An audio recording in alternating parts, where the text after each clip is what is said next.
Hi, this is Angela G from No Longer Lukewarm for Red Hot Christians and Wannabes. These videos are for those of you who like to listen while you're maybe doing something else. For those of you who like to read my blogs, you can find that link in the description box below.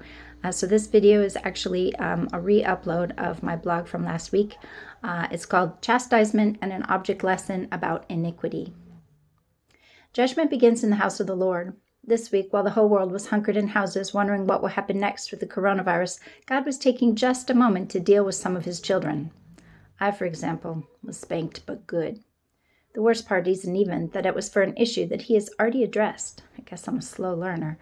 The worst part is that it's the exact problem that a big Bible character had too, and not one of the wins in the end ones either.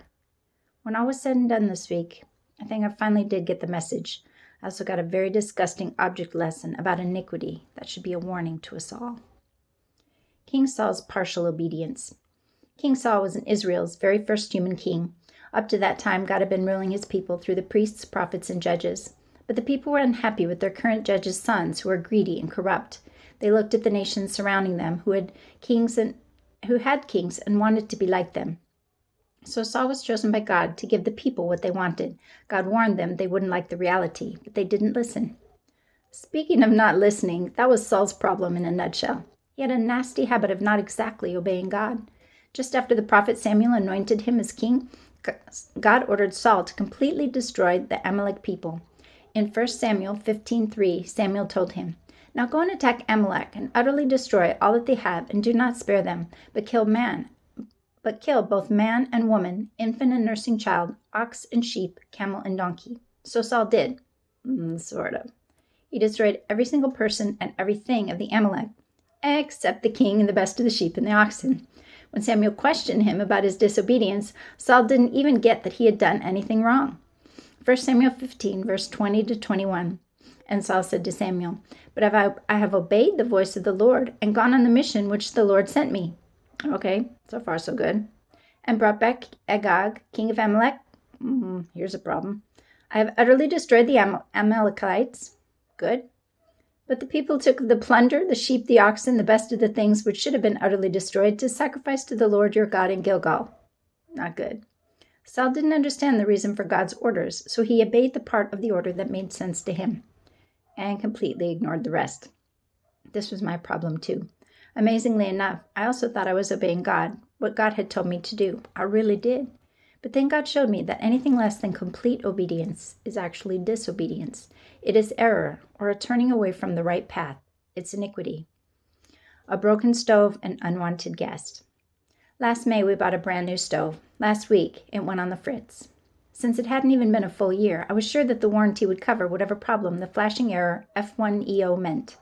Not so, because the problem wasn't a faulty part. The problem was an infestation of cockroaches that shorted out the electronic board. Gross. The cost to repair the stove was about the same price as a brand new one. My stove had been totaled. I'm ashamed to say that my first reaction was anger at God. "What happened to rebuking the devourer?" I exploded before I got a hold of myself. Malachi 3:10-11. "Bring all the tithes into the storehouse, and I will rebuke the devourer for your sakes, so he will not utterly destroy." I thought being faithful with money was protection against unnecessary loss, but for bugs to destroy an entire electrical board in less than 9 months, that felt personal. Immediately in my spirit, the answer became crystal clear. Was I being faithful? Sadly, I was not. Doing things my way instead of God's way. A year or so ago, God impressed upon me that I was not to use my credit card. I was in the habit of charging expenses and then paying them off each month, but sometimes those charges could get very high without even a whole lot of effort on my part. So I thought to myself, of course I will still use my credit card to charge necessary items that I would have to buy anyway. It only makes sense to get the free points to use toward gift cards. I will then charge them and come right home and pay the bill immediately. That way, they aren't on the card because God doesn't want me to have charges on the card, but I can still get my points. Win-win. See what I did there? But this month, somehow things had gotten away from me. The necessary charges became greater than the amount of money in my account. For 2 days, the balance sat on my credit card before payday. Even if that hadn't been the case, though, charging it all was doing exactly the opposite of what God had told me to do. Even if it didn't make sense to me to forego those free points, I should have completely obeyed God and stopped using my credit card. Period. I had pulled a Saul without even realizing it. a disgusting spiritual lesson. In dealing with the fallout from all of this, I believe God also used the situation to teach an important lesson about iniquity.